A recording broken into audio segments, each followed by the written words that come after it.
Hey, what's going on, CoinUp TV subscribers? Robert Welkner here, and in this video, I'm going to do a review of Jet Li's Once Upon a Time in China Part 2. This is a movie that came out in 1992, directed by Tsui Hark. This is the early 1990s Kung Fu, Wuxia martial arts movies, and this was a big one, important one, a fun one, I believe far superior to the first movie, Once Upon a Time in China.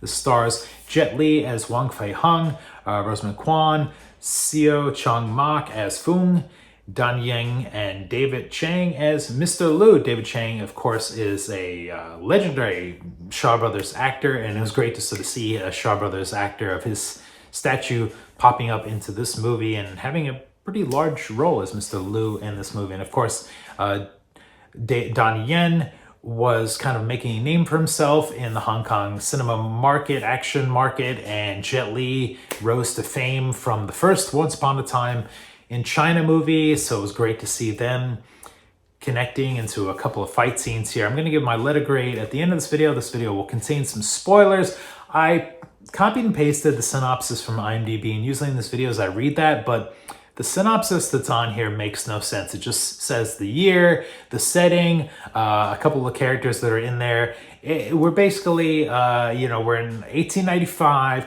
There's the White Lotus Sect clan followers who are against the foreign invaders, the Europeans, and Jet Li's back again as Wong Fei-Hung. He's traveling to visit a... let's see, in this one, gosh, I've been watching these. They're starting to become a blur now. I think this is the one where he goes to like this medical, this medical place where they're doing some research and development or something like that. And he's kind of like as an instructor. So I wrote down on my notes here, far superior sequel to the original film. Part 2 trims out much of the fat from the first movie, has less characters, has less sidekicks, is a more singular story that is easy to follow.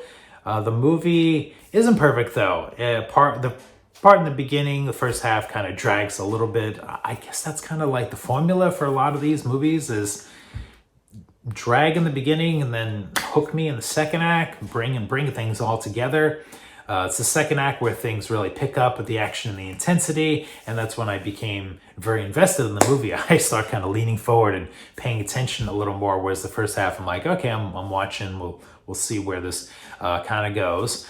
This time around, Siu Chung Mok, not sure if I'm pronouncing these names correctly, replaces Yun Bao as Foon, a student of Wong Fei-Hung, who tags along with him and Rosamund Kwan to town for a medical conference. Okay, yes, medical conference. That's what's going on here. Let's see. So in the town, Jet Li and the gang, they encounter the White Lotus Sect clan, or the White Lotus Sect, who are a militant religious cult hell-bent on driving out any and all foreigners. But it seems like in this movie, mostly the British Consulate, where most of the story takes place. The White Lotus are pretty much the villains of the movie, as we see them murder, burn, destroy anyone in their path, including what seems like women and children. Jet Li and his group get caught up in the middle of it, and they help try and defend the British and their allies there. I think I would say reluctantly. I mean, he's not like the savior of the British Consulate, but because he's kind of there and they're being attacked, he's kind of forced to react. He's kind of a reactionary hero. There's a MacGuffin element with the secret list that the martial arts legend, Shaw Brothers legend David Chiang is in possession of, but honestly, I kind of missed the whole entire point of that and didn't really care that much about that. The movie is highlighted, though. 2 epic fight scenes towards the end of the movie.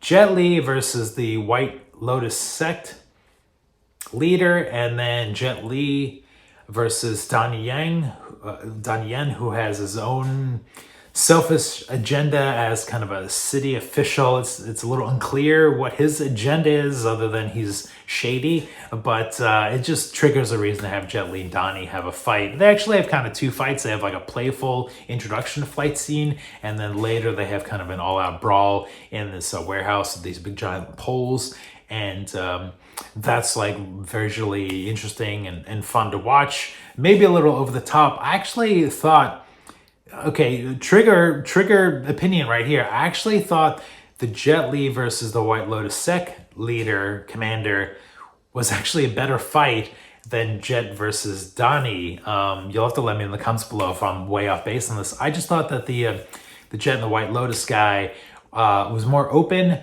There was more happening with like the table and the chairs and floating and the wire work kind of going in there, whereas the Jet versus Donnie was a little more compacted with the poles. Wasn't really a lot of hand-to-hand stuff. It was like they were kind of throwing poles back and forth at each other and using poles, and Donnie has kind of like a rope or a long towel or whatever he has.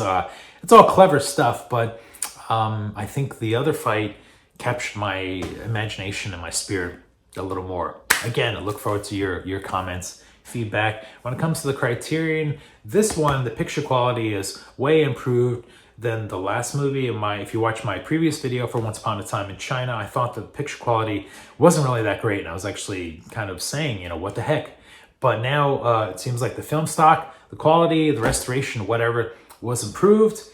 I wrote in my notes that you get the sense that Hark, the director Tsui Hark, grew up in between making these two movies. He was able to tone down some of the subplots that didn't really make sense or pay off. The characters in this movie are more cohesive. It's a way more entertaining movie overall. So Once Upon a Time in China Part 2, I'm going to give this a letter grade of a B-. I was kind of thinking maybe I'd give it like an A-, something like that, but there's some funky stuff happening in the first half of this movie that kind of drags it down, and it really picks up in the second half. And the second half, when it is going hard and strong and entertaining.